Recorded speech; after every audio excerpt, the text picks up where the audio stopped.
इन patients को जरा अच्छे से ऑब्जर्व करना, क्योंकि एक खास किस्म के सर्जरी की वजह से इनके ब्रेन्स को 2 हिस्सों में काट दिया गया था। क्या इनके बिहेवियर में आपको कोई विजिबल डिफरेंस दिखाई दे रहा है? I don't know how. You don't notice it now. You just kind of adapt to it. It's just got a backup brain. That's all.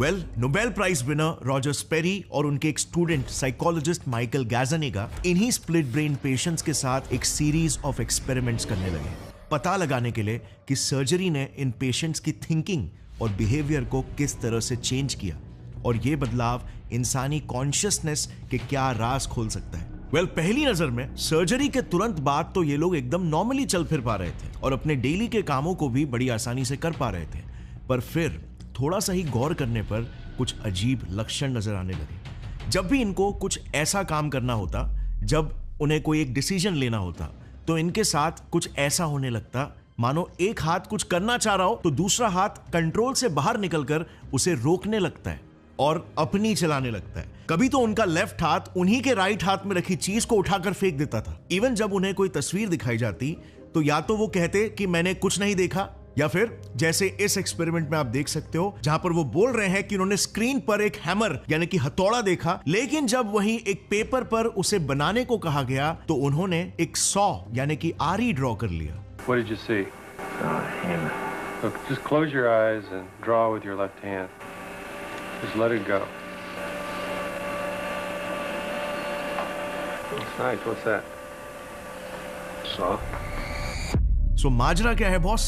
क्या ये दिमाग को 2 भागों में काटने के साथ इन पेशेंट्स का कॉन्शियसनेस भी 2 भागों में बट गया क्या? Show me with your left hand what you see. Now he's 20, but in many ways he's still like a 12-year-old. और हम इन एक्सपेरिमेंट से कॉन्शियसनेस के बारे में क्या सीख सकते हैं? कॉन्शियसनेस के बारे में हमने हमेशा सुना है फिलोसोफर्स के मुंह से, धार्मिक गुरुओं के मुंह से कि एक ही होता है। तो क्योंकि अब कॉन्शियसनेस एक नहीं बल्कि 2 हो चुका है, तो क्या जो डोमिनेंट पार्ट है वो कंट्रोल करता है हमें और हमारे डिसीजंस को? 1962 में पहली बार एक इंसान जो का कॉर्पस कैलोसम कट कर दिया गया, जिससे उनका दिमाग लेफ्ट और राइट 2 भागों में बट गया। अब दोनों भाग इंडिपेंडेंटली काम कर सकते थे, काइंड ऑफ जैसे एक जहाज के अब 2 कैप्टन्स हो गए थे। सो क्या अब ये 2 कैप्टन्स स्टीयरिंग व्हील के लिए आपस में झगड़ेंगे? वेल, एक सिंपल सा ना विजुअल एक्सपेरिमेंट करते हैं। आप कुछ सेकंड्स के लिए इस स्क्रीन पर जरा नजर डालना और यहां पर आपको एक्स दिख रहा होगा, उस पर फोकस करना। अब मुझे बताना आपको एग्जैक्टली क्या दिख रहा है। वेल, अगर आप एक हेल्दी इंसान हो तो आप बोलोगे कि मुझे रेड और ब्लू दोनों कलर्स दिखाई दे रहे हैं। बट अगर जो को यही सेम चीज पूछा जाए ना तो वो कहेगा सिर्फ ब्लू, दैट्स इट, सिर्फ ब्लू। बट आखिर क्यों?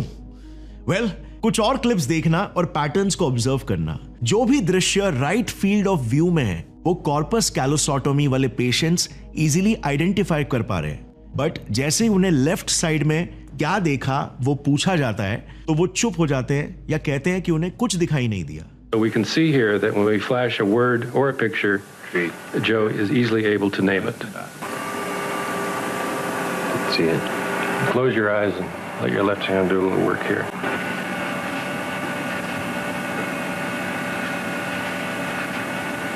Okay, what do you got there? Pan. Now, this was interesting. क्या इसका मतलब उन्हें लेफ्ट आईज से दिखना बंद हो जाता है?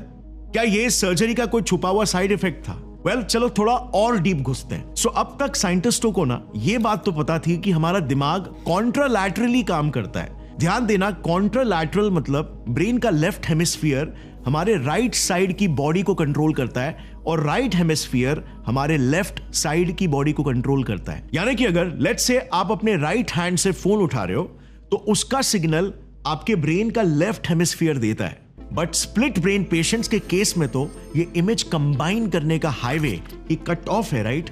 उनके लेफ्ट ब्रेन के पास एक इमेज है और उनके राइट ब्रेन के पास दूसरी इमेज, बट दोनों कंबाइन ही नहीं हो सकते।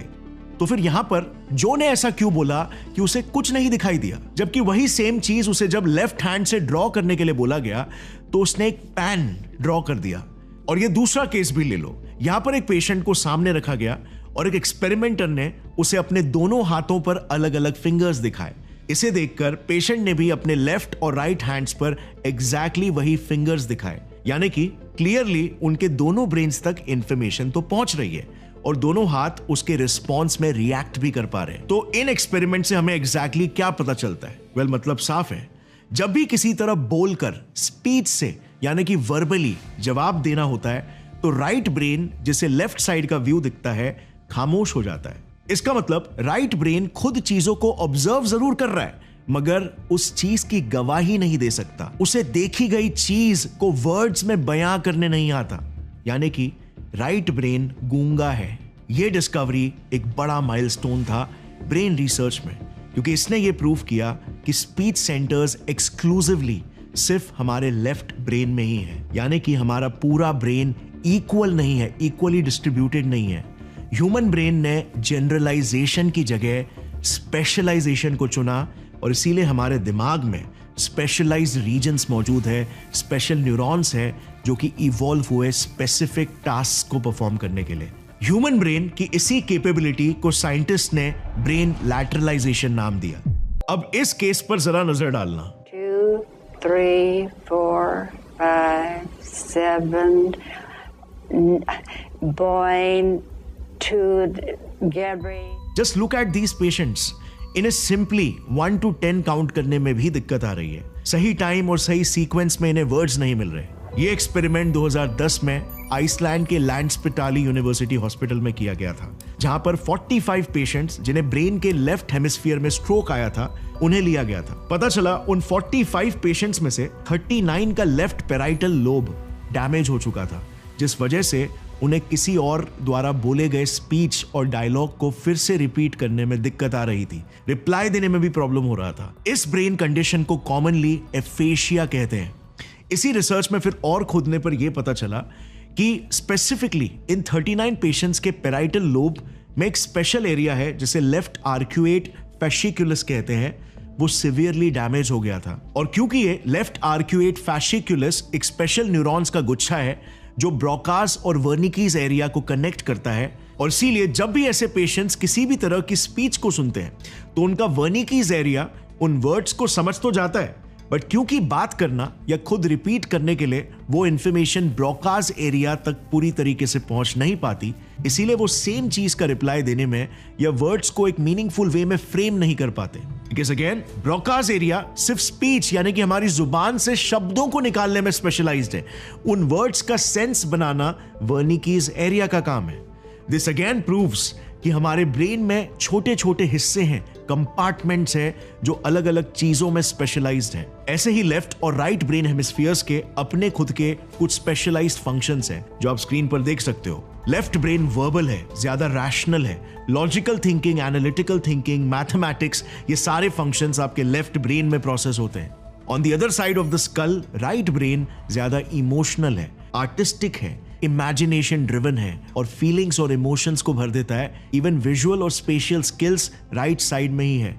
फेसेस को रिकॉग्नाइज करने की एबिलिटी भी राइट ब्रेन ही क्रिएट करता है, वरना लेफ्ट ब्रेन तो चेहरा भी याद नहीं रख पाता और ना ही शेप्स और ज्योमेट्री को पहचान पाता है। एग्जाम्पल के तौर पर इस वीडियो को देखना। स्प्लिट ब्रेन सर्जरी के बाद अगर पेशेंट्स को दोनों हाथों से एक एक करके एक क्यूब ड्रॉ करने के लिए बोला जाए, सर्जरी के बाद उनके राइट हैंड यानी कि उनके लेफ्ट ब्रेन को पता ही नहीं होता कि क्यूब दिखता कैसे और कैसे उसका एक 3D परसेप्शन बनना चाहिए। इवन इस वीडियो में भी आप देख सकते हो कि लेफ्ट हैंड से वो पेशेंट्स आसानी से क्यूब के ब्लॉक्स को असेंबल कर लेते हैं। अगर वही सेम काम राइट हैंड को दिया जाता है जो अगेन लेफ्ट ब्रेन कंट्रोल कर रहा है, तो वो पजल को सॉल्व ही नहीं कर पाते।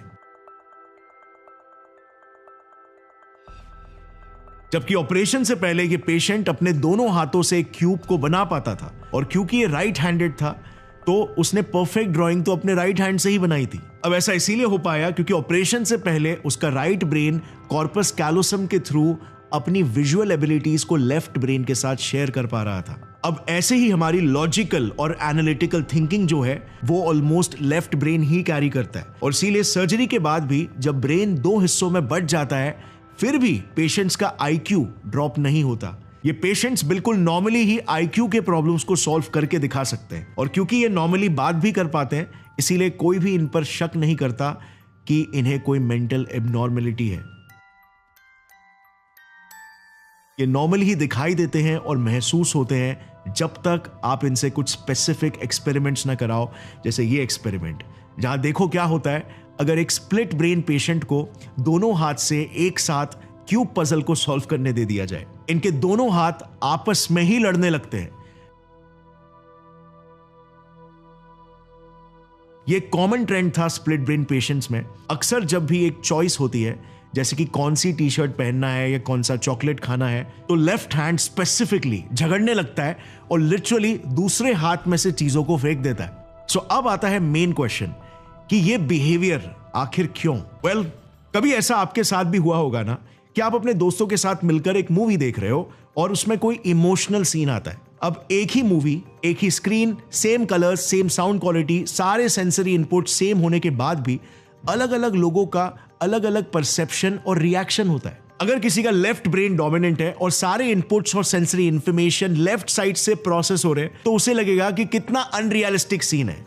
रियल लाइफ में थोड़ी ना ऐसा होता है, यार मुझे तो पिक्चर देख के बोर हो रहा है। और वही सेम इमोशनल सीन अगर कोई दूसरा दोस्त अपने राइट ब्रेन में डोमिनेंटली प्रोसेस करेगा, तो उसका ब्रेन अब अलग ही एक्सपीरियंस क्रिएट करेगा और उसकी आंखों से आंसू निकलने लग जाएंगे और वो कहेगा कितनी टचिंग फिल्म है। ये प्रूफ करता है कि कॉन्शियसनेस एक सब्जेक्टिव और एक पर्सनल एक्सपीरियंस है, और इसी सब्जेक्टिव एक्सपीरियंस को साइंटिस्ट ने क्वालिया कहा। जैसे फॉर एग्जाम्पल, आप किसी सनसेट को देखते हो तो उसमें रेड और ऑरेंज ह्यूज को देखकर आपका दिमाग आपको एक ऐसा पर्सनलाइज्ड कॉन्शियस एक्सपीरियंस देता है जो किसी और से एग्जैक्टली शेयर करना या उन्हें भी वैसा ही महसूस करा पाना इम्पॉसिबल है, क्योंकि आपका कॉन्शियसनेस यूनिकली सिर्फ आपका ही है। बट एक सबसे इंपॉर्टेंट क्वालिटी हम सभी कॉन्शियस जीवों में कॉमन है, वो है अवेयरनेस। वो अवेयरनेस कि मैं एक कॉन्शियस जीव हूं, मैं अभी एक सनसेट को देख रहा हूं और मैं उसे देखकर ऐसा फील कर रहा हूं। इवन स्प्लिट ब्रेन पेशेंट्स में ये रिपोर्ट किया गया कि सर्जरी के बाद भी, इवन दो उनके दिमाग के 2 भाग हो गए थे, बट वो एक सिंगल कॉन्शियसनेस ही एक्सपीरियंस करते हैं। बस यही है कॉन्शियसनेस न्यूरोसाइंस के हिसाब से। कोई छुपी जादुई मिस्टिकल या स्पिरिचुअल चीज नहीं, बल्कि कुछ बहुत ही यूनिक और स्पेशल चीज। हमारा दिमाग ही फिजिकल दुनिया से मेटाफिजिकल दुनिया का वो दरवाजा है जिसके पार यूनिवर्स के टाइनी एटम्स थॉट्स में कन्वर्ट हो जाते हैं, इलेक्ट्रिकल इंपल्सेस इमोशंस में कन्वर्ट हो जाते हैं, लॉजिक मीनिंग में, और हमारा एग्जिस्टेंस वंडर में। हमारे दिमाग के इसी कॉन्शियसनेस के जरिए ये मटीरियल मीनिंगलेस यूनिवर्स जिंदा हो उठता है, डीप मीनिंग और पर्पस के साथ। वो कहावत है ना, universe is experiencing itself through our eyes. हमारी ही आंखों से ये सितारे अपनी चमक निहार रहे हैं और हमारे ही मन से ये ब्रह्मांड अपने वजूद को खोज रहे हैं। हमारी हर एक धड़कन में ये यूनिवर्स हमें याद दिला रहा है कि हम उसके सबसे काबिल क्रिएशन है, और इसीलिए being human is just so special. So make the most out of it. Gaurav Thakur signing off. जय हिंद।